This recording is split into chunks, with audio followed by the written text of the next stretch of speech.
Lacrosse. As Logan Cole pleasantries, the 3-3 Bison and the now 8-1 Grizzlies about ready to get things rolling here in Fargo, North Dakota. That face-off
apologize for technical issues, bandwidth problems here in Fargo.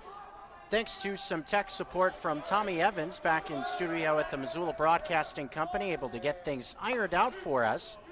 Back here for the waning seconds of this first quarter in this battle on MCLA TV, GrizLax.com, the ESPN MT app, the ESPN MT YouTube page as well. Low-scoring first quarter in the final 10 seconds with North Dakota State going after a 2-goal lead and getting it on the near post. Able to whip that past Joey Kortner in the waning seconds of the quarter. Owen Large was big right there to make it a 3-1 lead for the Bison with exactly 1 second remaining in this first quarter. Was Reese Barron getting the Grizzlies on the board first, but now a spurt from the Bison here in the last few minutes. 3-0 push. They have themselves a 3-1 lead. And thinking about this Bison team facing a tough schedule like the Grizzlies did, saw the Bison down in the Denver area as we see a face-off in the end of the first quarter. Facing tough opposition, also dealing with some injury issues in the early stages of the season as well. But this definitely a big matchup and a big contest for both of these teams, thinking about potentially making their way towards nationals. Montana looking to wipe clean the memories of a loss on Sunday opposite St. Thomas, and NDSU looking for a type of win that could be considered a signature sort of victory. At number 14, you got to think that a lot of folks think of them as a team that can make their way towards nationals, with the top 16 teams, in theory, getting down to Richmond, Virginia. But if you're Coach Bosch and the Bison, you would love to see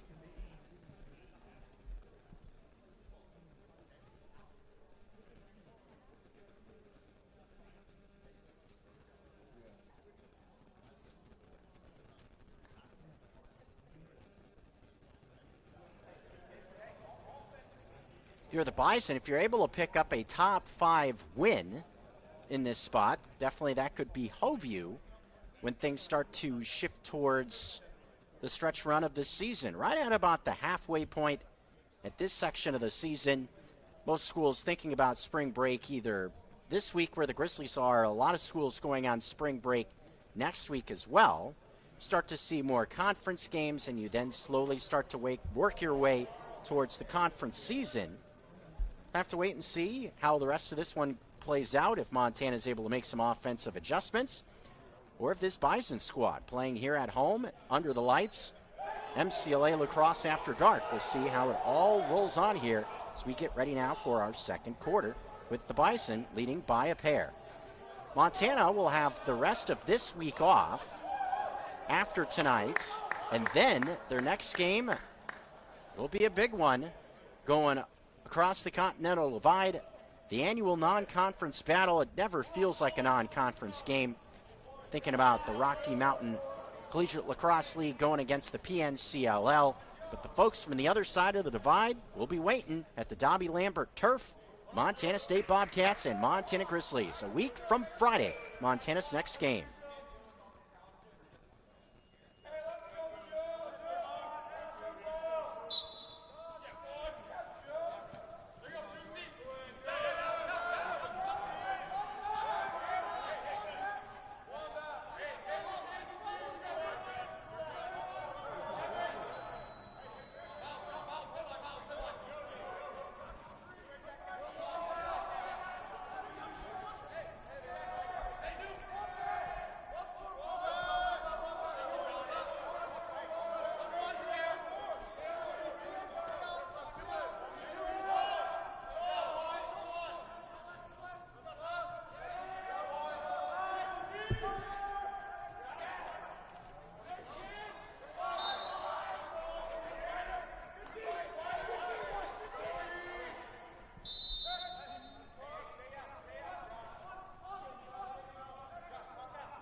Again, bear with us once again, trying to work through bandwidth issues. And my kind of viewpoint as a play-by-play man, if you do not know if you are not on the air or not, if you are or aren't, if you're unsure, the best thing to do is just keep your mouth shut.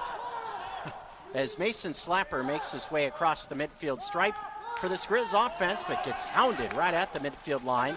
Another calling card for this NDSU squad. They really like to attack the midfield line. We talked about the 10-man ride earlier before we went off the air, but that a unique part of this team. And if you're a basketball fan, of course, a lot of folks thinking potentially March Madness this week or the tournament. I guess you technically aren't supposed to say even that. It's trademarked. Will you get in trouble for saying that? I don't think so. But point being, if you're a fan of college hoops, maybe you're thinking basketball with a tournament coming up that will feature NDSU, by the way, on the near wing. Bison trying to get their lead back to 3, or take a 3-goal lead at this point. Gets around one man on the far post. Save made by Joey Kortner, though. And picking up the rebound was defenseman Alex Wider. Kortner's able to find an open Nathan Jandro. Jandro in transition, coming towards the far post. He doesn't see anywhere to go, so he'll peel it out towards the near sideline. Now more into the middle, finds some space now and scores. Does Jandro, going down low to the left. Nathan Jandro, the first-year midfielder, gets the Grizzlies back within 1. It is 3-2 in our first half with 11:30 remaining. But again, back to the midfield stripe for the Bison. Seen that on tape from them the 10-man ride, yes, using the goalie as an extra man to try to pressure the ball, create a lot of double teams to try to win the ball back. Another thing they'll do is they'll ambush the midfield stripe and create double teams there as well. Think about it, if you're a basketball fan, like a half-court trap where you try to trap someone right on the corners near the scorer's table or on the near sideline, whatever sideline you can get to, and just use the angle to trap a player. Even have been able to figure out what the call-out is for that. If you hear a Bison player saying, Viking, Viking, that means look out for the trap. And probably maybe a new code name for that half-court trap or midfield trap in this spot. If the play-by-play man can find it, I would think maybe use a different term. 10:50 remaining in our first half, a one-goal game between number 14 and number 4. And every team has their different verbiage, so to speak, and teams will switch it up when they feel like, hey, I think they got it, something on that. And that's not something don't think of that as like the banging trash can. That's just doing your homework. As research going to come towards the far post, the St. Thomas Tommies definitely did some research. For example, able to diagnose the zone defense look of the Grizzlies, and they were able to have a lot of success against it last week. In the second half of Sunday's game against the Tommies, moved more to a man-on-man defensive set, and were able to have a good amount of success in that second half against St. Thomas. Seeing much different results than what we saw in the first half. St. Thomas double-digit goals in the first half were held to only 2 in the second half, and none of the goals that the Tommies had in the second half of the game on Sunday were even strength goals. They both were with the Tommies in a man-up situation. Outscoring, St. Thomas did the Grizzlies 3-2 in the second half after a buzzsaw, specifically in quarter number 1 against St. Thomas, where the Tommies scored 6 goals unanswered, 6-0. Whistle sounds with 9:32 to go. Both teams coming towards their respective benches. Zach Bosch and the North Dakota State Bison have used a timeout here in this first half, their first, with 9:32 left. The ESPN MT app, GrizLax.com. Also streaming live on our ESPN MT YouTube page at MCLA TV. 3-2 game, number 14 NDSU leading number 4 Montana. We're back in 1 minute. University of Montana, we meet health with heart. Since 1893, Grizzlies have served on the front line of medical innovation, preparing for the future of health and wellness. Our medical school acceptance rate is 20% above the national average. With more than 72 pathways to a career in health, UM is training the next generation of healthcare professionals. Because what's made in Montana is remaking the world. Les Schwab changed the tire game more than 70 years ago. Today, we still believe you should get more from less. Like more hustle, less hassle. More of the best service around, less of the runaround. Because we include America's best tire warranty in every tire we sell. So you get more unbeatable warranty, less charging you extra. It's why we're more than proud to say, you get more from less. We're at the half, in 9 minutes and 32 seconds we'll be at the half. Myself and cameraman Clayton Byrne were talking about halftime, so maybe that's where, off mic, maybe that's where that thought came to be. Clayton Byrne running our camera. I'm Geoff Safford. 3-2 game with the Bison leading things. Both teams have led by 1 so far in this half. Montana leading 1-0, and North Dakota State has led by a pair at 3-1 so far in this first half, with NDSU controlling, working the ball around. This looks to be a still man-to-man defense. Haven't seen the zone. Wouldn't be a bit surprised if Montana throws the zone in along with man-to-man. Just try to switch things up a little bit, keep this North Dakota State offense guessing to a certain degree. Ball ended up with Joey Kortner on the near post. Will be now wider, looking up ahead. looking to get past this 10-man ride. Puts his foot in the dirt, gets around one man. I wouldn't want to be on the opposite end of that train coming down the tracks as he gets it off to Reese McIntosh under his stick, though, and an unforced turnover for Montana. So was able to turn on the speed nicely, make himself across the midfield stripe with just a little bit of a low pass towards another senior in Reese McIntosh. It gives the ball back to North Dakota State. Right down below us, top vantage point from where we're at, goes out of bounds down below us. A penalty flag flies out. Ball goes back to Montana in this spot with 8.5 minutes remaining. And Dirty Laundry is also on the field. So it looks like a man-up spot is forthcoming for the Griz with a chance to tie this game. Court Lehman, Missoula native, Missoula to Missoula. Asa Deskins finds the ball on the far post, spin move to get himself free. His shot is just over the net. Nice bit of footwork from Asa Deskins, able to work himself towards the cage. And we will now see that penalty acknowledged. 30-second penalty against North Dakota State with 8:07 remaining before halftime. Got a little ahead of myself there earlier. But it will be a man-up situation for the Griz in a 3-2 game in this top 15 battle in the MCLA. One of those, it's the only gig in town, so to speak. No other games scheduled today in the NCLA Division II ranks.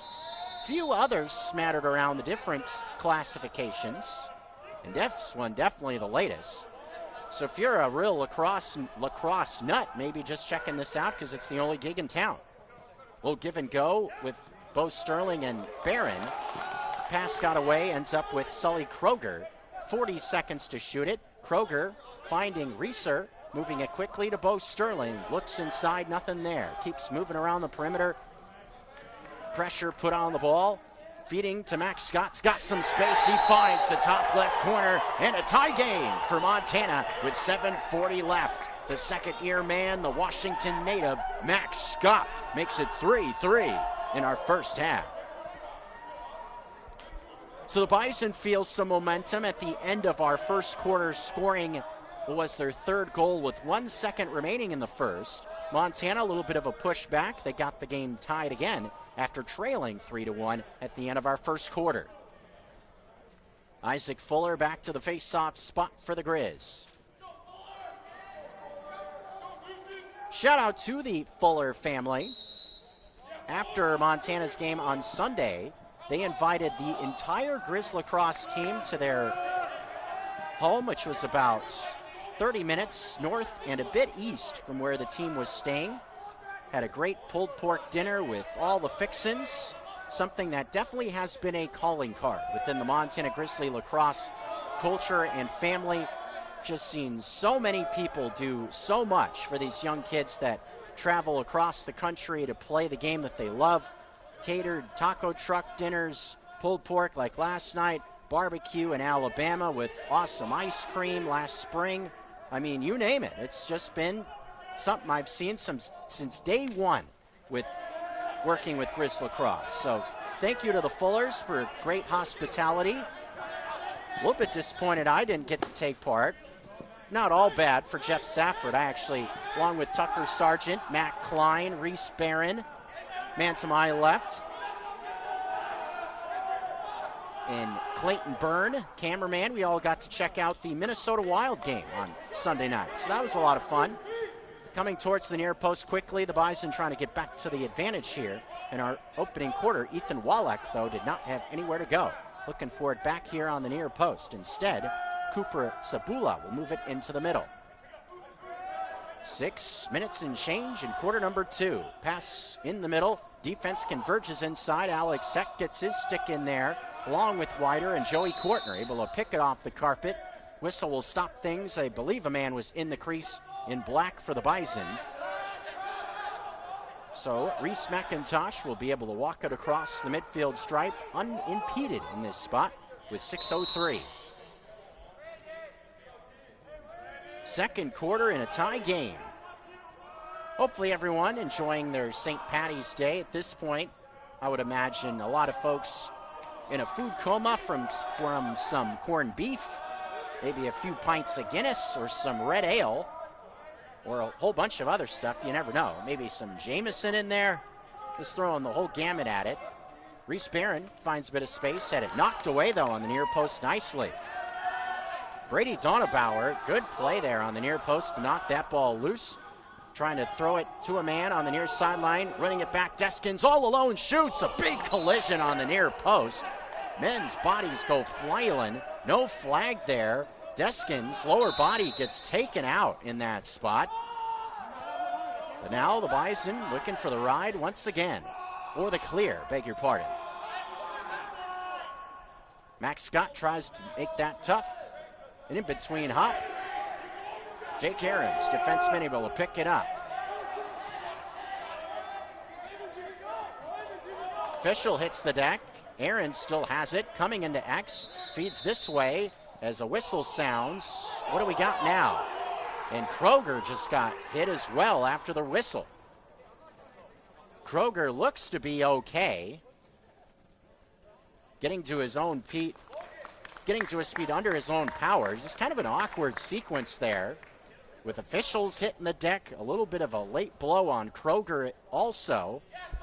A timeout has been called with 4:54 remaining, and it was used on the sideline to the left by Tucker Sargent and the Grizzlies.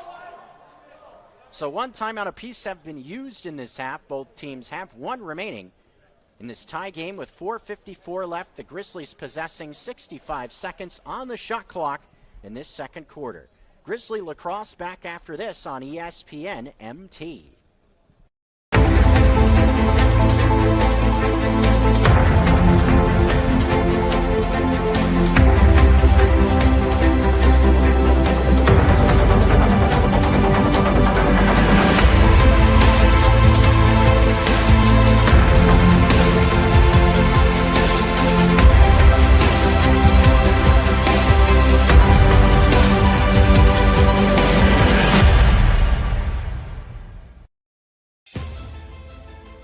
It's easy to see why Montana is the treasure state. At the University of Montana, we look inside. We see an old truth with fresh eyes, that Montana's greatest treasure is its people. So whatever tomorrow brings, we meet it the only way we know how, with a mind for making. Because what's made in Montana is remaking the world. Second quarter, just under 5 minutes to go. It is Griz ball, trying to get back to the lead where they were in the very early stages of the first. 2/3 of the way through this second quarter. I'm Geoff Safford with Clayton Byrne with you in Fargo, North Dakota, the Fargo Sports Center. Court Lehman and the Griz just waiting for the whistle, and there it is, ready for play. Shot clock was reset to 67. Uh-oh. To 6-7? Yes. In between the timeout, or after the timeout. Court Lehman towards the near post. 6-7, uh-oh. That's the second time in a row, or second weekend we've had a 6-7 pop up. Reese Barron, he doesn't care, he scores. Number 1 for the Griz, puts it into the top left-hand corner and gives Montana the lead back at 4-3.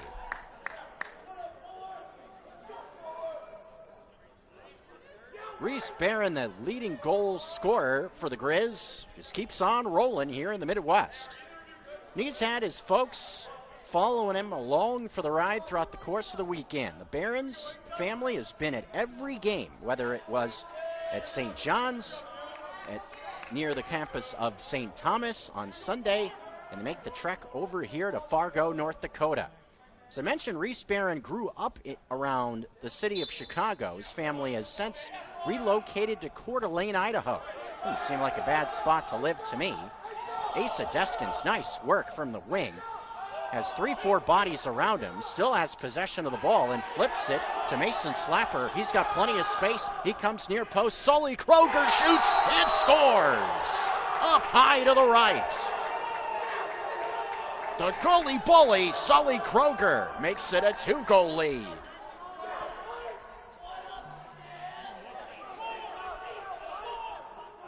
Some of the go-to guys for this Griz team starting to get into it in this first half. 2-goal advantage with 4:12 left. And all of a sudden, a little juice on that sideline for the folks in white and maroon. What work from Asa Deskins on the wing to win that ball, work it through traffic, found a man wide open. It was Slapper who then facilitated for Kroger, and the rest was history. Great teamwork in all aspects if you're Montana. That's the type of play that you like to see if you're Tucker Sargent. Matt Klein, he's able to win it back for Montana and flip it across the field right in front of the bench of the Bison. Jake Aaron spins, looking for some green grass. He finds a bit and works it across the midfield line. Now looking for some more help. Has John Drow this way. He'll go Reeser's way, who checks onto the field. Montana making sure everyone's on side in that spot. Making sure not having too many players to the left of the midfield line to give it back to NDSU. That's smart. When you have a sustained possession, just get everybody in order, get everybody set, make sure you get yourselves in a position where you're in right now, where you're able to work the ball around. Get Axel Heimbach coming towards the cage. Swims 2 men, shot stopped on the left-hand post. Still loose behind the net, ball bouncing around now in front of the cage. Coming out with it is North Dakota State. From behind, Mac Angus knocks it loose. Goes out of bounds. Montana wanted it going the other way, but the Bison see it stay coming to the right with 12:55 left. A 2-goal advantage. Both teams have led by 2. Montana a little 4-0 run themselves now in this first half after North Dakota State had a 3-0 push from the, all in the first quarter after falling behind 1-0. Up top, now a zone defensive look for the Grizzlies on this possession. Mentioned we've seen man and zone so far. Looks like a wide open cage for a moment. Somehow, men able to converge on the ball in front. Now loose to the left of the net. Joey Kortner was well over there going after it. Ball will be given back to North Dakota State right where Kortner was with the ball out of bounds to the left of the net with now 2:26 remaining and the shot clock at 60. Looks like we have both teams coming towards the benches as well. That will signal yet another timeout. That would be from Coach Bosch and NDSU, which would mean they have none remaining throughout the course of the rest of this half. One timeout for Tucker Sargent. The next stoppage, if he doesn't use that, would be halftime. Montana, nice little push of momentum in the second quarter. They lead by a pair, 5-3 game with 2:26 remaining. We're back right after this. It's easy to see why Montana is the treasure state. At the University of Montana, we look inside. We see an old truth with fresh eyes, that Montana's greatest treasure is its people. So whatever tomorrow brings, we meet it the only way we know how, with a mind for making. Because what's made in Montana is remaking the world. At the Stone of Accord, our liquor store has an extensive selection of Irish whiskeys, wine, and local spirits. We also have exciting events daily, and our complimentary beverages are always served with a smile. The Stone of Accord, Irish fare with Montana flair, restaurant, liquor store, and casino. Bring the whole family to the Stone of Accord for a wonderful brunch. From traditional comfort food to eclectic specials, there's something for everyone to enjoy. And it wouldn't be a proper Missoula brunch without an Irish coffee and a mimosa. The Stone of Accord, Irish fare with Montana flair, restaurant, liquor store, and casino. Back here in a 5-3 game with 2:26 left. It is NDSU possessing. Glad you're with us. Into the night we go. If you are in Eastern time, about 40 minutes away from March 18th, still St. Patty's Day. Hopefully had plenty of good food, a couple of ice cold ones, or maybe some Irish cocktails, whatever your flavors for St. Patty's Day. Heard a rumor, I couldn't confirm if it was actually true, that the traditional meal of corned beef and cabbage doesn't have Irish lineage originally. Is that true? Could be. I mean, you'd always think corned beef cabbage for St. Patty's Day. Another little nugget about another Irish dish, shepherd's pie. For it to be actual shepherd's pie, you have to use ground lamb, hence the name shepherd's pie. If you use ground beef, it actually is a different name. It's called cottage pie. So there's your little tidbit, little factoid. Still the same concept. Here comes Reeser quickly towards Kroger, a behind the back pass, spin move. Barron facilitates middle. Reese McIntosh off the near post. That had just about everything but the back of the net. A fancy spin move. Reese Barron gets loose, finds Reese McIntosh open, who just pings it off the near post. Montana right back with it, coming towards the cage. Barron runs into a brick wall on that near post. Good defensive setup by the Bison, just walling that off. Seth Colemanian, the defenseman, just used his body to get in the way of Barron. Said absolutely not. As we approach 1 minute remaining in this first half. Shot clock and game clock are almost exactly identical. Into the middle. Zone D here for the Griz on the near post. In X now. Trying to work it quickly around our NDSU. Maybe thinking about how St. Thomas attacked this zone. Quick passes, precision was the key to pick apart that zone on Sunday. Good stick there from Matt Klein, able to take that one out of thin air. 35 ticks left in the quarter. Montana will now look for the midfield line. Tucker Sargent does have a timeout left in this half as well. At the midfield line, little curl route run by Kellen O'Brien, seemingly with 20 seconds remaining, or a little button hook, if you will. 18 seconds left. Kroger with the ball on the near sideline. Comes middle, trying to swim his way around a couple of Bison defenders. Just hounding the ball. Goes away from pressure, finding Bo Sterling with 5 seconds left. Pops it into traffic. Michael Ray's shot is knocked down, and that will do it for the half. Half is in the books here in Fargo, North Dakota, the Fargo Sports Center. Glad you've decided to come on along for the ride for a late night lacrosse contest on ESPN MT. Whether you're streaming on MCLA TV, GrizLax.com, the ESPN MT app, or the ESPN YouTube page, a whole gamut of options. Glad you've decided to come along for the ride. You want to check out any game that has appeared on our platform so far this season. Maybe if you're a Bison fan, you want to look back at some of the games that we covered featuring NDSU while down at the Rocky Mountain Rumble in the Denver region. Go to our ESPN MT YouTube page and you'll be able to find full archived broadcasts. Of course, Grizzly Lacrosse, the same deal on our ESPN MT YouTube page. Also some fun clips of highlights of Griz Lacrosse and other things, more content throughout the course of the season. Our daily sports talk show, talking a lot about the FCS. I guess if you're thinking the Bison, that not all that relevant anymore. With them moving up to the big boy ranks in football, it was been the big news over the last couple of months with NDSU making the move to FBS from the FCS. Remember, it was just kind of coming to fruition when the Grizzlies were in Denver, along with NDSU, a whole gamut of teams making their way to Rocky Mountain High, Colorado for that Rocky Mountain Rumble. Really would like to get kind of a, I guess you call it, a pulse from this Fargo community. How do they feel about that? How do they feel about moving up to the FBS from the FCS, a place where they've had so much success?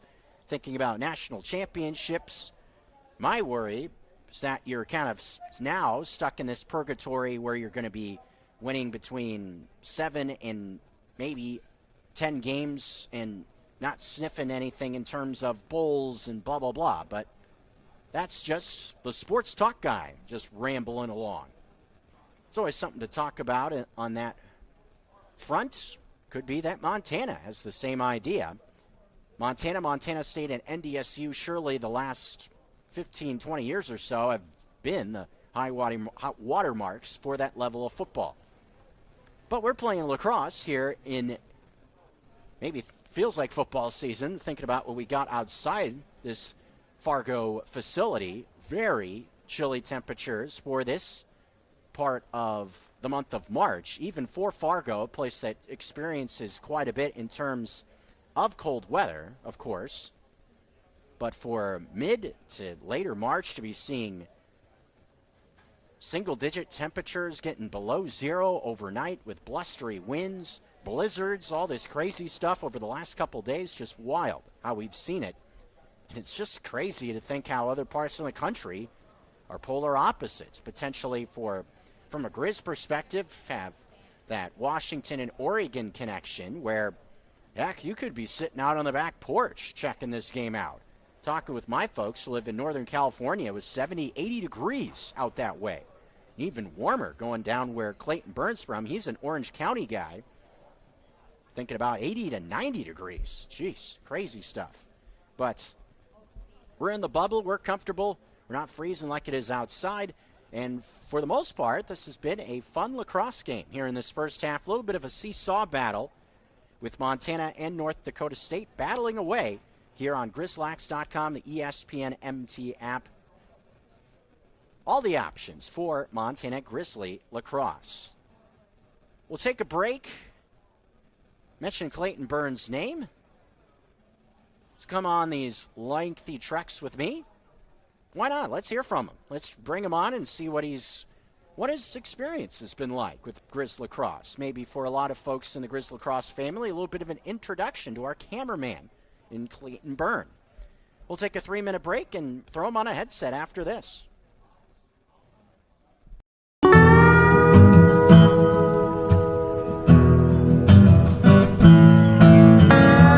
What the? What are you drinking?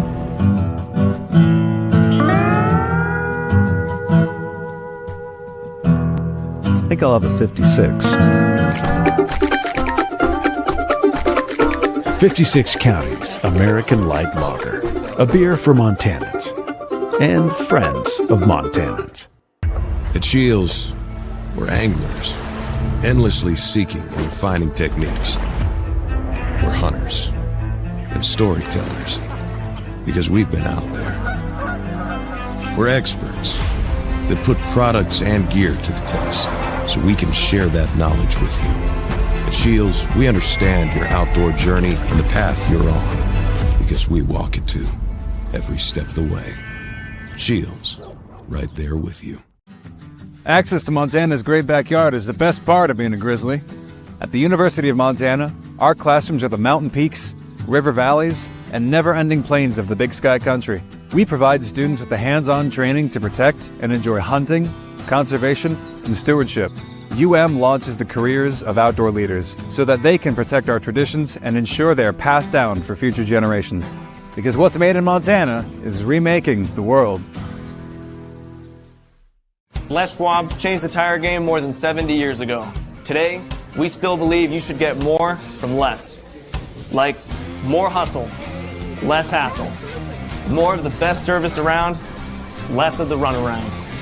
Because we include America's best tire warranty in every tire we sell. So you get more unbeatable warranty, less charging you extra. It's why we're more than proud to say, you get more from less.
We're back here, halftime at the Fargo Sports Center. Number 14 ranked North Dakota State, trailing number 4 ranked Montana. Two non-conference teams battling away. We'll get ready for the third quarter in a few minutes. But right now, wanted to bring in our cameraman, an aspiring sports journalist himself from the University of Montana, Clayton Byrne. Has been traveling with Griz Hockey and now lacrosse. Clayton, you've had now trips to Denver and Fargo/Minneapolis and who knows where else over the last month or so. What's it been like traveling on the road with these guys? It's been great to get to know the guys, to get to know you, Geoff. It's been a truly a surreal experience, to put it lightly. Fargo, I've yet to see the total appeal of it as a college town, but I mean, granted, we're giving it a visit in probably one of the worst times of the year. It's a little chilly outside, just a tad. The wind really gets you in the face a little bit, but it's been a pleasure. And to see these guys play lacrosse this year, I've never seen a college lacrosse team play at such a level that the Griz have this year, and I'm super thankful to have the opportunity.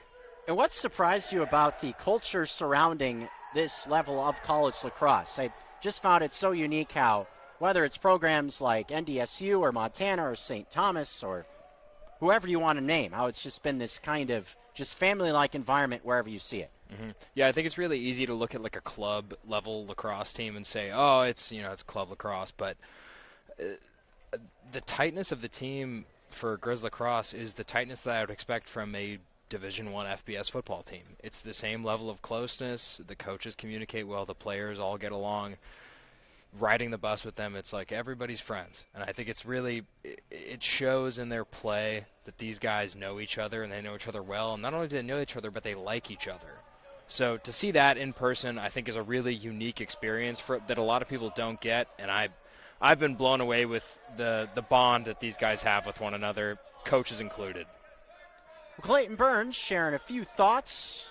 He's got to get back to work on the camera. Is there not waiting around to get this second half started? The clock across the way was reading still about 1 minute and 20 seconds at halftime, but they're coming right to that face-off spot to get us rolling with Montana leading by a pair of goals. Thanks to Clayton Byrne for sharing a few thoughts with us as we are now ready for the third quarter that will begin with North Dakota State attacking the net. To our left, still occupied by Joey Kortner. Big collision right at the near sideline. Mason Slapper trying to win that ball back. Penalty flag is also out. This vantage point, a little bit of a blind spot right down below if you're almost seemingly walking on top of the players. Just could hear this whack right down below me and then saw number 17 pop out of there. I have to say with slaps that it did kind of mess with me the first game or two of the season. 17 hasn't always been Mason Slapper's number. The senior, one of the better long sticks you'll find at this level. Multiple time all-conference and all-American selection. Good save, reaching off to the right by Joey Kortner. But now we will see a penalty acknowledged. With 1 minute gone in our second half, Bison have a man up coming, trailing by 2 in this third quarter.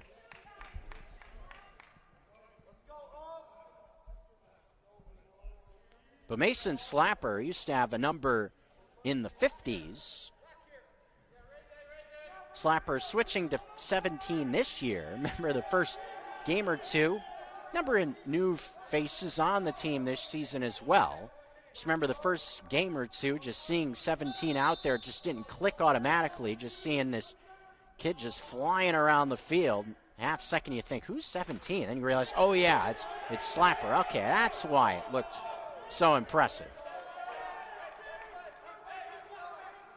One of those that didn't have to take a look down at the roster, not that far down the lane. But one of those you have a thought for just a split second of, wow, that number 17, he's rolling. You realize, oh, okay, that's why it looks so impressive. In the middle, Matt Klein went out defensively, what looks to be, once again, the zone look for the Griz defense. on the near post, pinging a pass, but somehow finding the look on the near post and burying it there to make it a one-goal contest once again. Interesting in that spot, it looks like the pass pinged off the post. Standing right there, able to clean up the mess, was Miles Poppelman, number 9. He puts it in, top right-hand corner. Get the Bison on the board first in this third quarter. 13:25 in our third. One-goal game again at 5-4. And it was definitely a seesaw battle to a degree in our first half, with Montana going on a 4-0 push in the second, and North Dakota State holding a 3-0 goal-scoring run in the first quarter. Speaking of Mason Slapper, here he comes across the midfield line as the Montana offense will try to get themselves on the board now, answering the early goal to start this third from NDSU. Reese Barron's got a look at it, playing back in X. Saw Sawyer Snow start there at the beginning of the game. A little bit different look for Barron, playing more in the wing area along with Sully Kroger, but now Barron working in his more normal spot where you've seen him this year at X. Now we'll be in the wing area along with Sully Kroger, but now Barron working in his more normal spot where you've seen him this year at X. Now will be Heimbach coming from that spot with a screen from Barron. Facilitates to Mac Angus on the near post. Braxton Mac Angus trying to try to find some room himself with Barron back there. 30 seconds on the shot clock. Mac Angus loses his footing, recovers, shoots, and scores. Does Braxton Mac Angus. 6-4. Montana grabs the 2-goal advantage right back.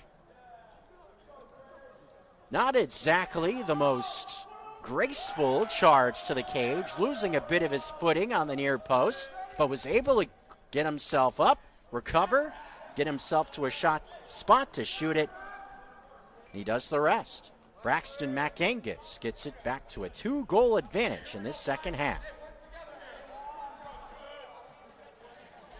It's been a nice addition to this program for the Griz in his first season from up in Saskatchewan. That was his 6th goal of the season, inching close to that 10-goal or 10-point threshold in the first 9 games of the season. Alex Weider not looking at the 10-man ride in this spot. Lobs it up ahead towards the midfield stripe. That must have been the Viking ride from NDSU, that little trap at the midfield line. Jake Aarons trying to knock it loose. Bodies down below me, pointing in both directions. What do we got? I believe I heard red ball. That would mean back to the Griz, and indeed it is, as Asa Deskins comes out of hiding and finds the stick of Michael Ray. Pass is evaded to him, but in support, Alex Heck able to pick it up. Senior defenseman, here he comes towards the cage. Now sees sustained possession, so he will pass off to Kellen O'Brien and check back off to the left-hand side of the midfield line. Sully Kroger to Bo Sterling, moving to Kellen O'Brien. Both teams a goal so far in this third quarter. Late night after dark action past the 10:30 local time hour. Just about 20 minutes if you're on the East Coast at midnight. Michael Ray scoops one just to the right of the net. He's able to find himself a good spot to shoot that one, but just missed the net. Kellen O'Brien is going to bring it back in with a screen from Barron. Pops a pass, was just snatched up high by Bo Sterling. He moves across the field to Sully Kroger. Puts his shoulder down, trying to find some room. 2 men converge on the ball, tries to recover after he hits the deck. Can't do that.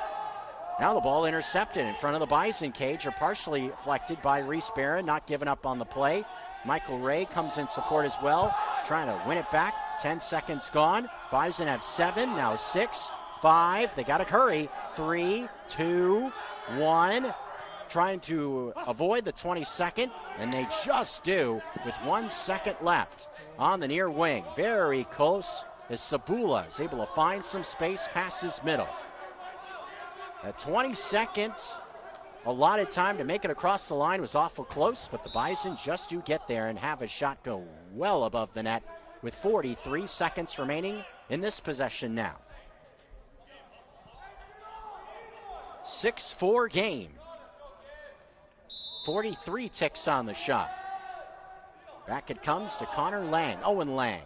He comes up top. Pass into the middle. Defense converges, affecting the shot that comes again over the top of the head of Joey Kortner. That was Ethan Horner getting himself loose, number 11. But again, the defensive pressure was there, converging in the middle. Out wide. Passes across the grain is a bit tall. Will it stay in play? Reese McIntosh will peel back towards the middle. 35 seconds left to shoot. Good look in front. There was Joey Kortner coming out of the cage just a bit. Good anticipation, seeing a man in black cut in front of him. I believe it was Horner towards the net. Now comes up top. Bruggerman, near post. Able to stop the shot was Joey Kortner. Tried to find Mason Slapper quickly, and he does. Swims through one man and comes across the midfield line. Has Sully Kroger in support as well. There's that Viking trapper, at least trying to get a double team right across the midfield line. Kroger able to get around that and set it up with, looks like, 8.5 minutes in this third quarter. Like the quick push by Slapper, not allowing the ride of the Bison to get fully set. He really just took the ball and just raced across the midfield line. Whenever a defensive setup can get itself set up, makes it a little bit easier for them. But if you rush it, you really push, maybe puts a little bit more strain on the defense. Shot Reeser, stopped on the near post. Colmanian able to track that one well. Now the ride of the Grizzlies trying to make life tough. Reese Barron puts his body on the line, knocking the ball loose. Clock ticking down, 5 seconds left. Pass intercepted by Sully Kroger, charging towards the net. He shoots, deflects in on the near post. Taking a funky hop, Kroger will take it, his second goal tonight, and a 3-goal advantage at 7-4. Took a funky hop. Looks like a man is also down away from the play. Michael Ray and team trainer Haley Adams checking on Reese Barron. Reese Barron able to hop up and under his own power coming off the field. Looks to be all right. Under his own power, not much of a hitch in the giddy up for Reese Barron. Very good hands with second-year team trainer Haley Adams. I think she enjoyed the Grizzlies' day off yesterday. Spent around still the Minneapolis area, playing St. Thomas the day prior. Just hung around Minneapolis for the day. Team hotel was around Bloomington, a suburb of Minneapolis, and very famously around Bloomington as well as the Mall of America. So the Grizzlies got a chance to check that out. Becky Smith at the scorer's table also has a very prominent connection with the Mall of America. One of her college roommates, very involved with it, so hooked up the team with these passes, unlimited rides in the Mall of America. Yes, there is a mall that has a full-on amusement park, just a wild place in general. So the team had fun doing that and some shopping. Haley Adams and man to my left, Clayton Byrne, took advantage. Big fans of shopping. They had the shopping bags, checking out Nordstrom Rack and all the fun stuff. So when you can have some fun like that on the road, enjoy yourself, while also seeing some lacrosse action, and adds to it. And something that you hope that every lacrosse team on all these lengthy road trips have a chance to be able to do something like that. I mean, Fargo to Denver, that's got to be a pretty long way to go, thinking about what the Bison have done this season. We're on the road so many hours, it's spot where you can have team building sort of stuff on these long rides, whether it be playing card games or different interactive games while on the team charters, or doing team activities like going to places like Mall of America or going to some sort of a beach or having team dinners. It's all just part of being a team and having fun on and off the field. Jandro able to work it across the midfield line with 6:40 remaining. Montana, their largest lead of the game as it stands now at 3 goals. Seems like a big stretch in this second half. See if NDSU can fight here and keep this game close in these minutes leading up to our fourth quarter, or if it will be Montana gaining some more momentum and stretching this lead out a bit. Kellen O'Brien trying to get involved in the offensive side. Takes a big bump, absorbs it nicely on the far sideline. Will pass off to Michael Ray. Nice bump right there from Sabula, the attackman it looks like. Michael Ray feeds behind the net. Sterling looks O'Brien's way, doesn't go there. Now with Sully Kroger, he'll look for a dodge. Able to find a bit of space in the middle. Kroger, 2 men around him, feeds it back to O'Brien and sets the screen to give him some space. He winds it up and shoots and scores. Does Kellen O'Brien, going up high to the right. Beautiful look there, and it's 8-4 Griz. A 4-goal lead with 5:44 left in the third. Good teamwork in that spot. Sully Kroger saw 2 men come his way, sets the screen, gives his teammates some space, and O'Brien does the rest. Great shot, top right-hand corner from looks like about 15 yards out or so. Maybe even a little bit more than that. Came on so strong at the end of last season, did O'Brien. Whistle sounds. What do we got here? Legal procedure called on the face-off against North Dakota State. So it will be Montana ball with 5:40 left, trying to keep the hammer down in this third quarter.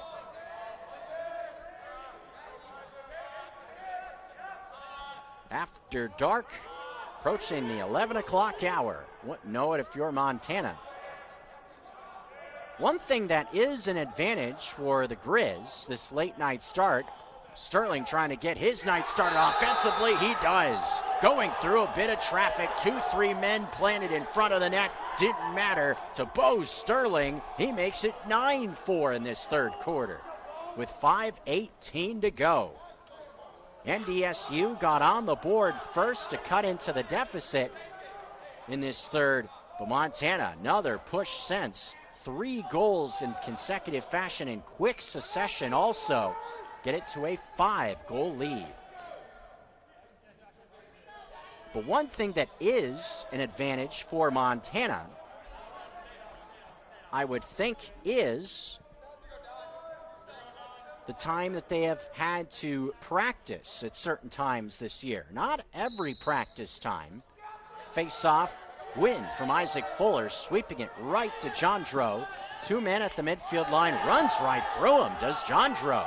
Truck stick implored for Jandro. Nicely done with 5 minutes left. Just put a shoulder down and plowed through to Bison. That doesn't sound easy. 4:50 in our third now. But Montana at times, with facility being available at certain times, when they a lot of times practice inside the bubble on campus, have had these late night start times. Kroger from a tough angle, jumping against the grain, goes up high to the right. And all of a sudden, Montana has come uncorked in this one. A 10-4 lead. Sully Kroger, give him a hat trick now with 4:36 in the third. Offense has just come alive in the last few minutes and made this game now a 6-goal advantage in a blink of an eye. But Montana has had a number of practice times, even as late, ending practices as late as midnight on campus in the bubble, practicing from either 9 to 11 or 10 to midnight in the bubble. So maybe that coming in handy for this Griz team. Definitely a funky setup from my perspective. A spot where the team made it to the hotel around the Fargo region at around 3 o'clock local time. Team didn't start their plans to come over here till around 7:30. So you're just kind of sitting around, just so used to having evening games from my perspective start at between 7 and 8 o'clock. So it throws you to a degree. These Grizzlies have looked ready for the challenge, and definitely doesn't look like there's any red eyeballs or yawns going on over there.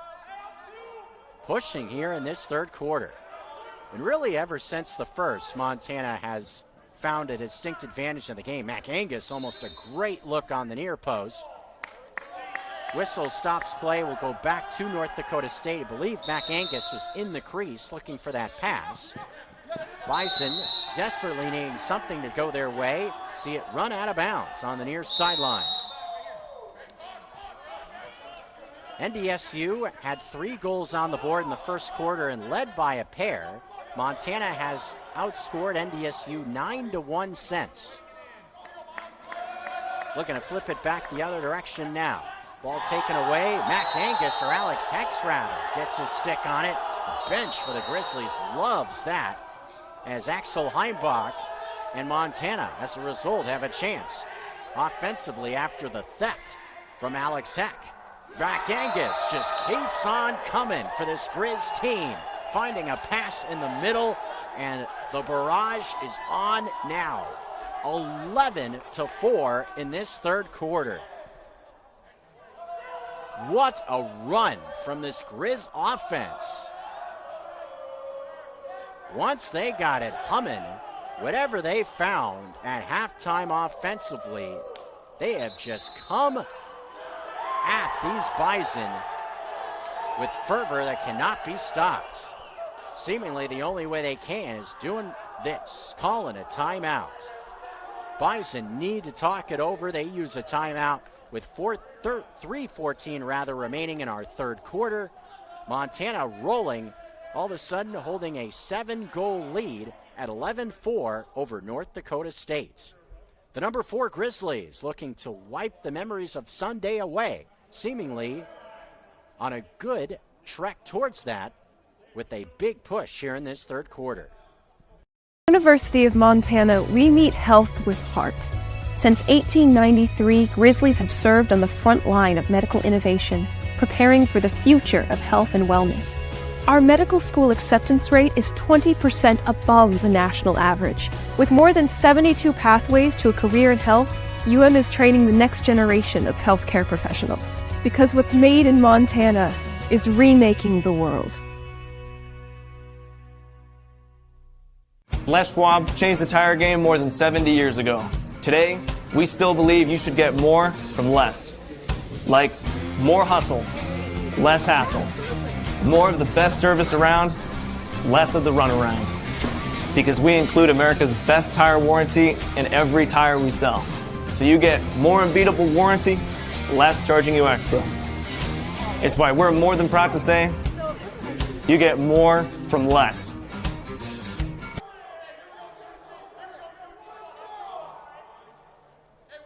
The Griz offense doing some work here in the third quarter, stretching out what was a close game at the half to now a 7-goal advantage, with Montana's offense just feasting here on their way to a chunk of a lead. Clayton Byrne running our camera feed. I'm Geoff Safford, as the Bison, after a timeout, look to make some adjustments quickly to push themselves back into it. With over 18 minutes of regulation time total left, with 3 minutes and change in our third. Isaac Fuller looking for more success at the face-off spot, kind of kicking it around towards the bench. In support there as well from the wing is Asa Deskins along with Matt Klein. Who wants this one off the scrum? Still taking place, bounding around. Finally picked up by the Bison. Jordan Crawford seeing things settle down a bit in front of him, checking on and off as NDSU try to flip things back around in this third quarter. As I've mentioned, we're on the board first in the third, but was all Montana since with a avalanche of goals. Like it was a team in Denver, Colorado that features Nathan McKinnon. Follow hockey, you may know what I'm talking about. In X, almost knocked away was a pass by Alex Heck, finding a man in the middle. Shot was to the left of the cage, but was partially affected by, again, the pressure of the defense, Mason Anderson, with the shot the attackman in the middle.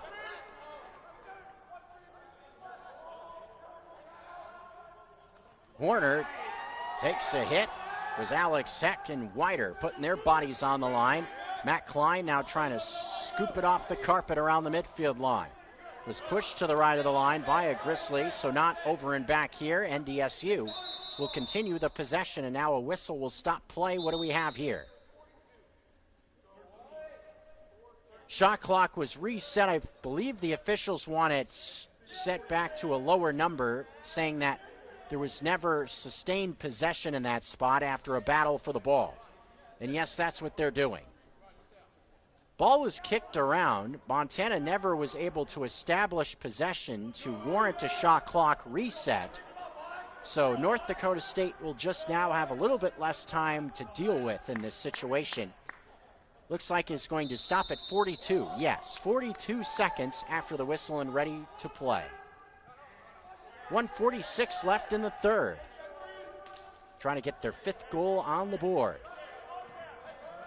Zone defense trying to be tough. Man was right on the near post. Anderson couldn't find it. Kortner on the back line does.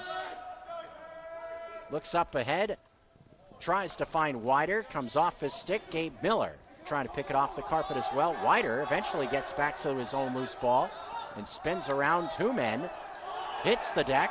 No flags down. As we're under a 1:20 left, ball will stay with the Grizzlies, getting knocked out of bounds right in front of NDSU's bench. Shot clock is on here at 60 right now with 1:10 left in the fourth. Third quarter, beg your pardon. Trying to maybe put an exclamation point on what has been an awesome offensive quarter for Montana. Bo Sterling found his first goal in this third quarter barrage. Loose a bit, goes into X. Here's Barron on the near post, passes middle. Reichel Ray's shot was affected by an illegal hit. Two flags are out with 44 ticks to go in the quarter. Slash is called. Could almost kind of see that where Michael Ray was winding up for a shot. Could kind of see his stick kind of slow down about 2/3 of the way into it. Could see it got hit. You expect kind of a fluid motion. The hit warrants a flag and a man-up situation. Golden opportunity for the Grizz. Trying to get the lead to 12-4. Impressive third quarter. Scott with 35 seconds to go, seeing it move around the perimeter. See if the Grizzlies will see players converge onto both posts. They do. Man in the middle as well. It's Max Scott who finds an opening, and he buries it. Max Scott pinging corners again. His third goal today. It is 12-4 with 24 ticks to go. 8-goal lead in this third for the Grizz. Seen that with the man up this season where a player has gotten an X, seen either back cuts or players cutting through the middle towards, saw Bo Sterling in the middle of the defense there, and then two men coming to both posts, either making front or back cuts. Max Scott was able to find some space on the near post that time, facilitated from Reese Barron, and did his job with beautiful shot placement going up high to the left. Fuller's had a solid third quarter at the face-off spot as well. John Drow, slapper, no problem. Settle down that possession. Final 15 seconds. Do they have a thought of one more? 10 seconds. John Drow looking with 8, with 7. Now with Mac Angus, with 5, with 4. Has some space, shoots just to the right as time expires in our third quarter. Seemingly the only thing that could stop this Griz offense coming down the track was the end of the third. What a quarter for this Griz offense, and a close game now sees Montana leading by a big margin at 12-4. 15 minutes of regulation is coming up next. A fourth quarter awaits. 11 o'clock p.m. officially Central Time. We're back after this with more lacrosse action. It's easy to see why Montana is the treasure state. At the University of Montana, we look inside. We see an old truth with fresh eyes, that Montana's greatest treasure is its people. So whatever tomorrow brings, we meet it the only way we know how, with a mind for making. Because what's made in Montana is remaking the world. At the Stone of Accord, our liquor store has an extensive selection of Irish whiskeys, wine, and local spirits. We also have exciting events daily, and our complimentary beverages are always served with a smile. The Stone of Accord, Irish fare with Montana flair, restaurant, liquor store, and casino. Bring the whole family to the Stone of Accord for a wonderful brunch. From traditional comfort food to eclectic specials, there's something for everyone to enjoy. And it wouldn't be a proper Missoula brunch without an Irish coffee and a mimosa. The Stone of Accord, Irish fare with Montana flair, restaurant, liquor store, and casino.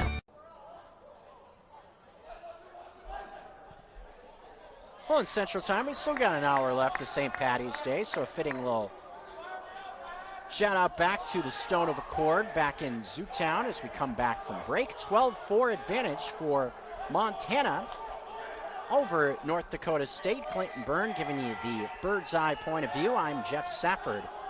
If you're a member of the Griz Lacrosse Fun Club, you probably really liked what was rocking and rolling in that third quarter.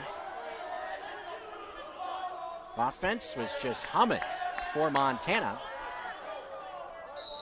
If you're in Eastern Time, you've already gotten to March 18th.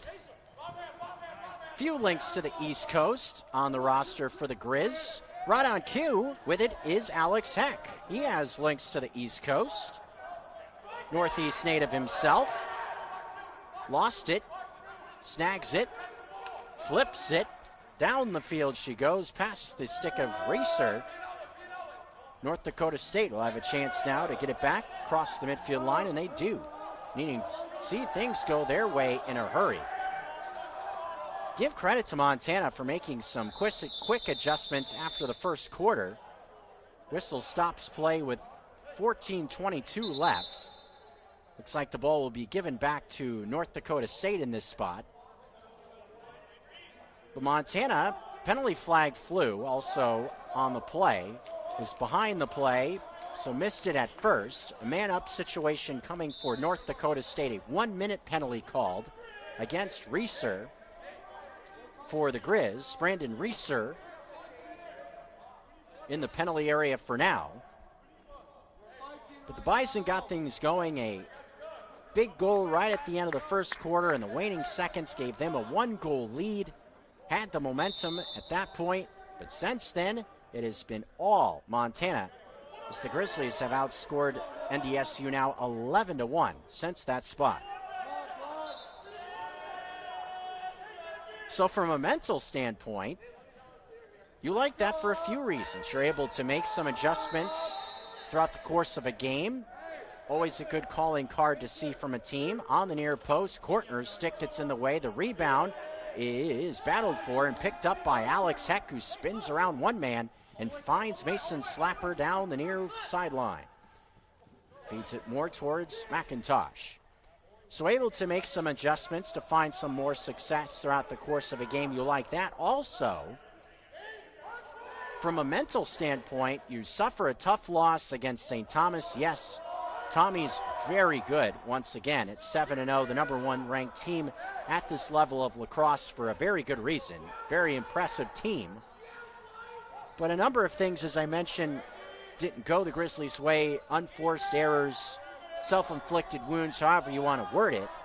U of M didn't feel like they put their best foot forward against the Bison. You play this game, a ranked game, against a very motivated Bison team. First quarter doesn't go your way. Mentally, tough. get yourself through that threshold. Grizzlies did just that throughout the rest of the game. Leafs have done so to this point with 13 minutes left in this one. Sully Kroger using a screen from a tough angle, and 2 Bison scores on the left-hand post. How in the world did he get that through? Sully Kroger, another goal, his 4th tonight, with 12:52 to go. Offense just keeps on going. It's 13-4. There were 2 men in black right in front of the near post, and Kroger was somehow able to evade both of them to bury it. How he got that in, I don't know. But Kroger has been doing things like that on a lacrosse field all season long for this Grizzly team. For Kroger coming in to this one, over 30 points on the year, is actually tied with Reese Barron for the point lead on the team, with both with 32 points. Barron, the goal leader, is added to that tonight coming into this one, had 26. Kroger, a few more assists, has been a story with his game all season as well, seeing the even nature of his game, being a facilitator and scorer, and that shows on the score sheet with 16 apiece, assists and goals. Again, those stats coming in tonight. Max Scott trying to add to his total. Cuts towards the cage and does. Going down to the left. Beautifully passed from X. A 10-goal lead. Max Scott has had a nice night. That's the hat trick for Scott.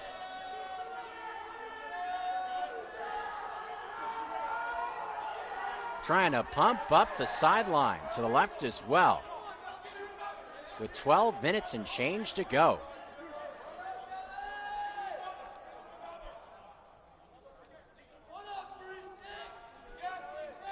Wyatt Nelson now out to take a face-off for the Griz. Isaac Fuller's done a nice job. Seeing him split some time with Nelson. He has seen Klein and Mason Slapper take a few face-offs on this road trip. Ball will be awarded to the Bison in this spot after the scrum, however, and will be taken back in by Cooper Sabula.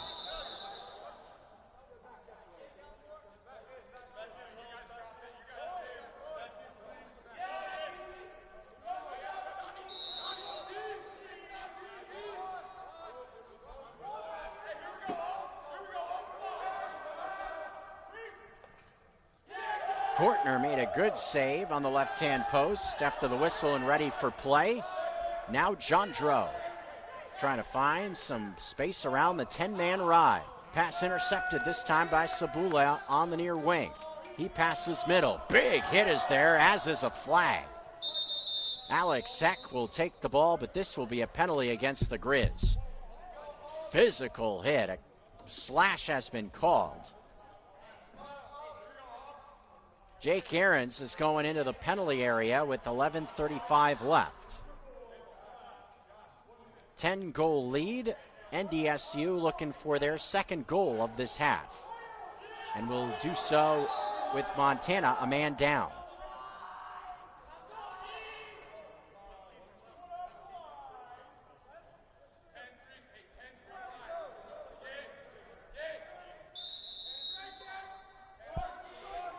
Here's Owen Lang working the near post, playing catch and X. Ball got away briefly, but picked up back off the carpet.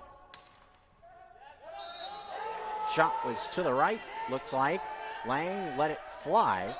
10 seconds, plenty of time still on this possession. Only 10 seconds coming off the clock.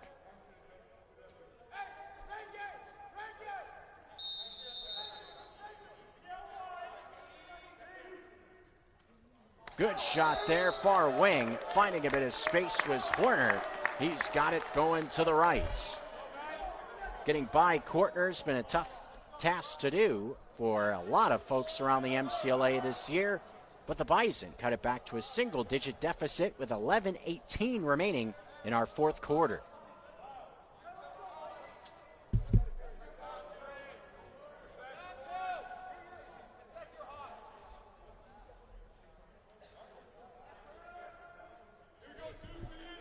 Montana will start to make their way back towards the Treasure States tomorrow in the morning. Face-off win Fuller, able to sweep it back towards Jandro, picks it up for the Grizzlies. Just over 11 minutes remaining in the fourth. Jandro coming towards the net, just shoots one to the right. Pretty close in that spot for Jandro. Now 11 minutes left. He has 1 goal so far tonight. Rest of the week will be off for the Grizzlies. No more class this week either. They're on spring break, so have a couple of days to get themselves reacquainted after all the travels. Just the first leg of this trek, over 1,000 miles. The one good part, Grizzlies are a bit further west, starting off from where they had to go on their way here, had to go into the state of Minnesota to start off, going to St. John's, had to go to St. Cloud first to play over the weekend, starting from Fargo, so at least you got a little bit of a better jumping off point from Montana's perspective. A middle look, shot partially stopped by Kortner, reaching up to the left. 26 ticks on the possession for NDSU with 10:08 remaining in the fourth. 9-goal deficit, looking for 2 consecutive goals to keep on fighting here in this fourth quarter for the 14th ranked Bison of North Dakota State. Far wing, swimming through traffic. Horner is stopped on the far post. Reaching down is Kortner, able to get to that one. Good save from Joey Kortner. Despite facing a challenge against St. Thomas on Sunday, still was close to 30 saves in the game. Impressive for Kortner. Had 29 of them. And what's impressive about Kortner as well, in 2 losing efforts playing against St. Thomas, consecutive seasons in which he has had over 20 saves in a game. Did so in Minot, North Dakota last year, and did so on St. Thomas's home field at the Stillwater Dome just a few days ago.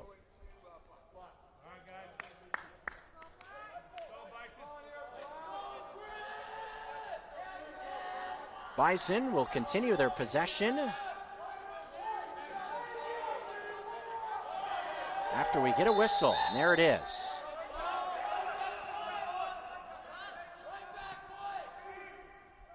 In X. Far wing. Working it up top. Baldwin wants it and has it. Sebastian Baldwin trying to get around Matt Klein, cannot. Pops a pass. Now back in X. Works it to the far wing. McIntosh trying to make life difficult. Horner's going to spin away from traffic with 35 seconds to go in this possession. Now back on it is Josh Larian, 22, takes a hit. Penalty flag flies out, and this will be a call against Montana with 9 minutes and change to go in the fourth.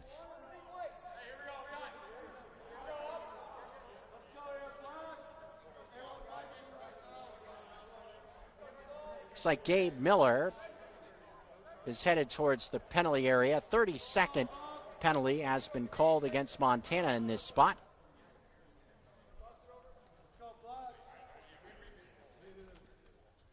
After Montana makes their way back, has a few days to get reacquainted and then think about getting back to classes. Mentioned Montana will then resume their schedule a week from Friday. In the rivalry game against Montana State, and then another home game that weekend as well at Washington Grizzlies Stadium after an off day on Saturday. So a week from Sunday will be Montana's next home game at Washington Grizzlies Stadium in Missoula, facing off with an opponent that'll be brand new, Griz Lacrosse in Southern Utah, a team that U of M has not played in each of the last 5 seasons. Shot knocked down by Kortner from the far wing. Having a nice night once again is Joey Kortner. Alex Eck trying to get around this ride now of North Dakota State. Finding some space, McIntosh, a lot of green grass. Here he comes, passes middle to the top left-hand corner. Beautifully done. Jandro scores in transition with 17 left. Nice work from the Grizzlies getting around the ride, and they add another goal to the total. Now a 10-goal lead again at 15-5. Well set up by Reese McIntosh as well. Got himself across the midfield line, was able to see that he had a lot of green grass in front of him, took advantage, just kept running towards the net, forced the Bison to kind of converge around him, found a wide open Jandro, as a result cutting towards the middle, and he was able to finish off the shot top left corner, and Montana leads by 10. Goal number 2 on the night for Jandro.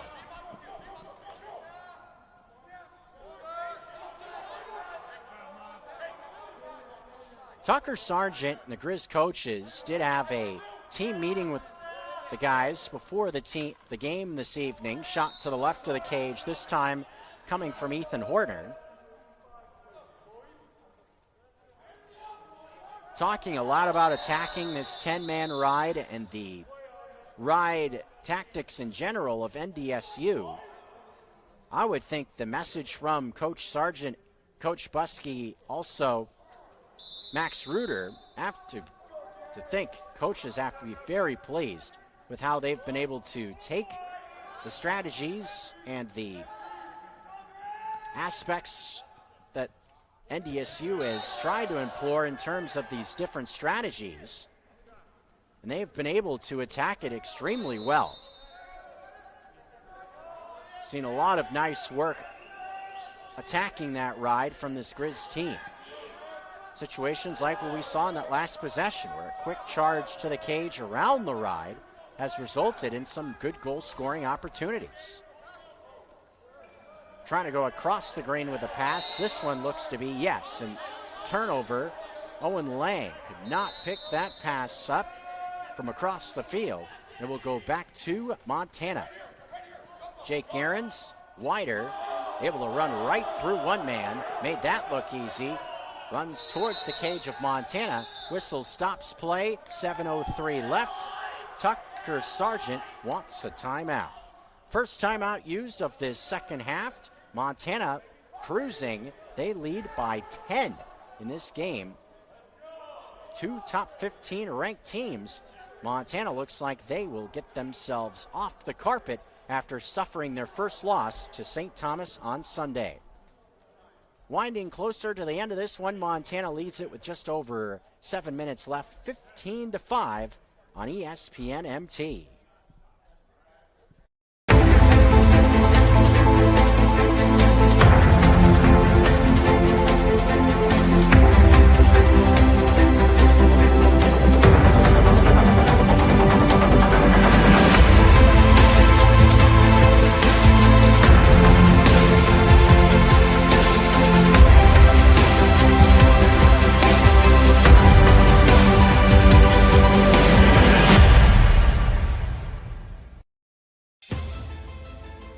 It's easy to see why Montana is the treasure state. At the University of Montana, we look inside.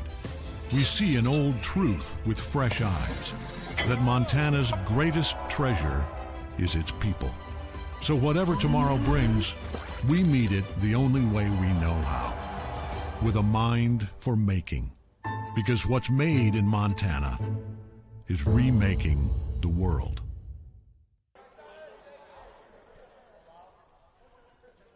We're back out of a timeout. Glad you're here as well on ESPN MT. Maybe checking us out on on MCLA TV. I'm Geoff Safford with you for this top 15 matchup. North Dakota State trailing Montana in this fourth quarter with now under 7 minutes to go. Few players checking on and off. Michael Ray gets some space. Michael Ray, he joins the party. Scores another for this Grizz offense, finding some room in the middle. Makes it a 16-5 advantage. Thinking the Treasure State, NDSU has seen a good amount of Montana their last couple of games out there. Last game a few weeks ago was against the Montana State Bobcats. Really gave them a close game as well. losing by only 5 goals to the Bobcats. And thinking about the schedule, what a gauntlet this team has run in terms of tough competition, and that will continue on. Already a loss to an MCLA Division I team as Wyatt Nelson wins the faceoff, and Iowa State lost to a ranked team in UC San Diego. We broadcasted that game for you over at the Rocky Mount Rumble. These Grizzlies, the Bobcats, 2 top 10 ranked teams, and who's their next on the schedule? Oh boy, St. Thomas, the number 1 ranked team in the land. And it doesn't get any easier after that. On the 28th, the next week, who's their opponent? Florida Atlantic, a top 10 ranked team. Next day, part of that weekend, Grand Valley State. Max Scott almost had a great chance. Ball pops out, shooting and scoring. Taking a bunt is KJ Gilman. Just checked into the game, and he adds 1 to the score sheet to make it 17-5. Welcome to the game, and welcome to the scoreboard, KJ Gilman. 17-5. 6 minutes to go. But man, tough schedule. I mean, that 5-game stretch, Montana State, Montana, St. Thomas, Florida Atlantic, and Grand Valley State. I mean, you're talking some of the best teams, if not the best teams at this level of lacrosse, all in a row. Woof, that's a tough schedule, no question about it. Montana has had a tough schedule as well to this point, seeing St. Thomas, UC San Diego, NDSU, another ranked team on their schedule. A bit of space, reaching to the left and making a save. Great stop. Sabula had some room on the near post. Now whipping it towards the empty net was Deskins, just missed to the right. Race to the back line, who won it? The 10-man ride was in effect there for the Bison. Deskins had some room at the midfield line, just tried to whip it towards the empty net. Just missed it, and a race was won in the back line, so Montana will continue the possession here as Barron finds O'Brien. And Gilman now back out there, see if he can stay hot offensively, uses some speed, shoots and does score, bouncing it in quick succession for Gilman. 18-5. Everybody getting involved. A 13-goal lead. After that first quarter, what an effort from this offense to just come uncorked in this one. If you're on the East Coast, officially saying top of the morning to you, a day after St. Patty's Day. It is past the midnight hour. With a rebel yell, here we come to you from Fargo, North Dakota. We're not quite in the midnight hour here, but still seemed like a good reference to throw out from that perspective. And thinking about a former Montana Grizzly coach. And of course, a member of the Griz Lacrosse Fun Club. I don't think Jesse's girl is here either. I would think there's only maybe one man watching the broadcast that knows what I'm talking about there. Maybe some Griz players were on last year's team. Good save made by Kortner again, as Matt Klein will pick it up. Give you a bit of a clue. Jesse's girl, a famous Griz Lacrosse charter bus karaoke choice. Will we see bus karaoke tomorrow? That's the only question. Montana will have plenty of time to get to it. I believe offsides was called against the Grizzlies there. So NDSU with the ball back, coming towards the cage once more. Wider and McIntosh able to recover nicely, not allowing an easy run towards the net.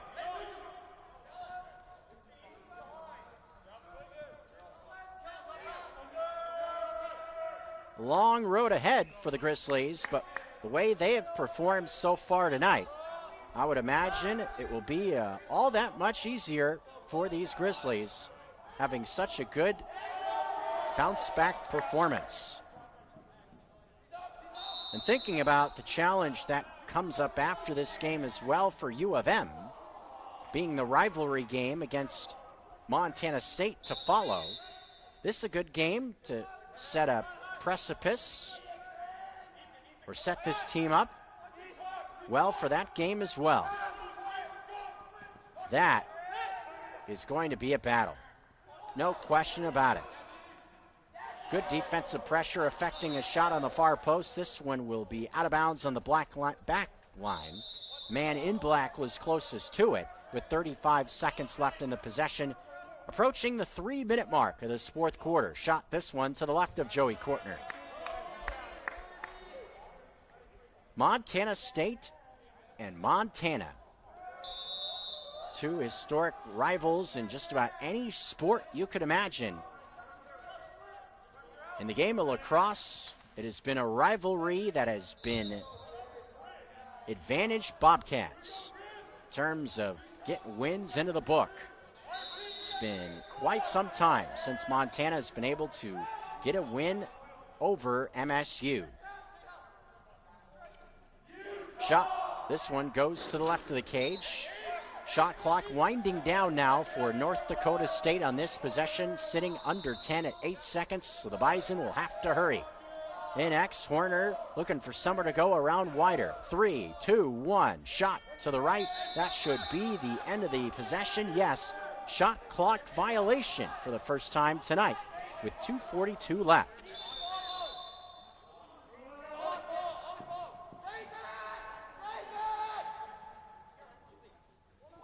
Alex Wider has been very good on these clears, just using his speed and athleticism, that physical stature to work across the line. Did so there.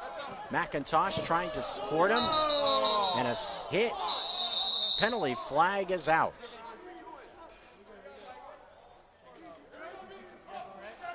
Maybe a bit of frustration potentially starting to sink in if you're North Dakota State, seeing the flag pop out in that situation. I haven't seen much in terms of flags come out for the Bison in this one. Really, in general, a clean game between both of these teams. This will be a man-up spot here for U of M, trying to add to the lead. North Dakota State had a 2-goal lead in the first. Mentioned a few times after that opening quarter, it has been all Griz. Maybe a chance to put a bow on it here with a man up. Reese Barron keeps it moving quickly to Kellen O'Brien, seeing men cut into the middle. Now with Kroger. Finds a man who was Bo Sterling. Pass evaded his stick. Max Scott will see it go out of bounds. Knew it was deflected out of bounds. Reason for not a sense of urgency to go get that ball. Sully Kroger moves it to Reeser. Bo Sterling back to a bouncing ball. 20 seconds on the shot clock. Still a man up here. O'Brien, Kroger with space. Passes middle, finds Scott, bounces it in beautifully as the Grizzlies add themselves another. Good execution on the man up, and it is 19-5 with just over 90 ticks on a St. Patty's Day. I guess you could say the Grizzlies have found the end of the rainbow here in Fargo, North Dakota.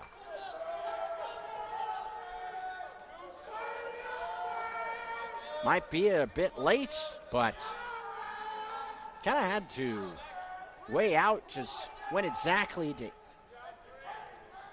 eat your dinner and all that sort of stuff, because to being such a late start, natural to think you'd get hungry around a normal dinner time, but you also don't want to bog yourself down with a comforting meal before you're about to get on a microphone for 2 hours plus. Might be a bit late, but who knows? Maybe there's a few spots serving some late night Irish fare. You never know. Sign me up for shepherd's pie. Sounds better to me than the cottage, in my opinion. There's something about that little bit of a gamey aspect of the land. Rhett Parrish able to make a stop on that shot from the near post. In for the Grizzlies as Matt Klein looked to come across the midfield line. See now Rhett Parrish in 2 different games on this road trip in place of Joey Kortner. Now under a minute to go. In a losing effort, did have a highlight moment, did Parrish. Joey Kortner at one point was called for a penalty in the game against St. Thomas on Sunday. And while a man down, Parrish not only was able to hold the line for the Grizzlies, did not allow a goal, but also made a pair of saves. And yes, St. Thomas was able to pick up the win in that game, but those sorts of spots coming up for your team in a closer game, I mean, that is absolutely massive to be able to pick up something like that. So shout out to Rhett Parrish, able to come up big. Now getting some playing time in the waning seconds of our 4th quarter. See if he can come up with some more saves. Native of Austin, Texas. Also was able to make himself at home in Minneapolis on Monday, figuring out the bus system. Him and a whole bunch of players actually rode the city bus to the Mall of America. Final 5 seconds, 3, 2, 1. That will do it for a 4th quarter end contest. Montana falls behind early in this one, but specifically behind a avalanche. In the 3rd quarter, they run away with this one coming down the stretch.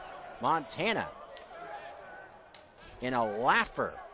Final tally, 19-5. And for a team trying to prove itself that, yes, they took one on the team against took one on the chin against a very good St. Thomas team on Sunday, that they are able to flip it around quickly and get a convincing win against a ranked opponent. That, to me, solidifies Montana still as one of the contenders at this level of lacrosse. Montana, a big comeback win. They move their record to 9-1 on the year and come away with 2 wins out of 3 on this Midwest roll. Over St. John's on Saturday, and they wrap it up against the Bison here on a Tuesday evening, maybe Wednesday morning if you're on the East Coast. Just past 11:30 local time here in Fargo. Able to get themselves a big win by a final of 19-5.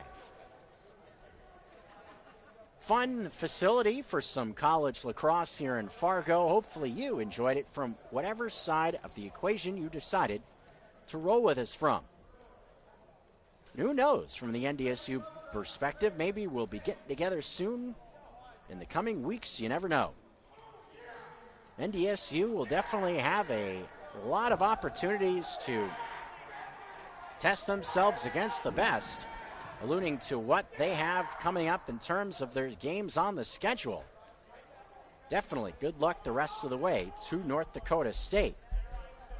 Head coach Zach Bosch is a real good dude. I've gotten a chance to meet him a few times over the last few years covering college lacrosse. Seeing Tucker Sargent, Ben Buskey, coaches with the Grizzlies, talking with Coach Bosch right now, right around the midfield line. Spend some time with each other off the field,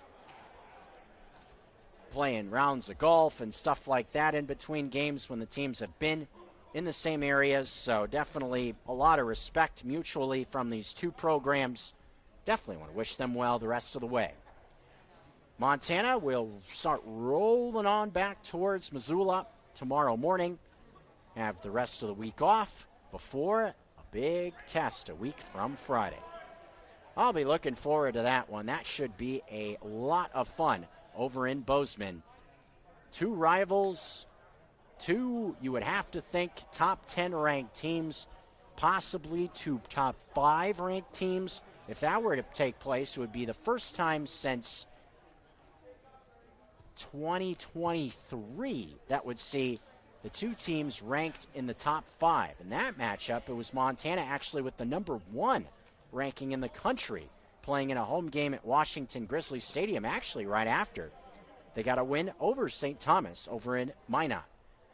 But we'll see if history repeats itself from the MSU perspective, if they hold the advantage or continue to hold the advantage in that rivalry, or if Montana has other ideas in that battle, or brawl, I guess we could call it, from Bozeman.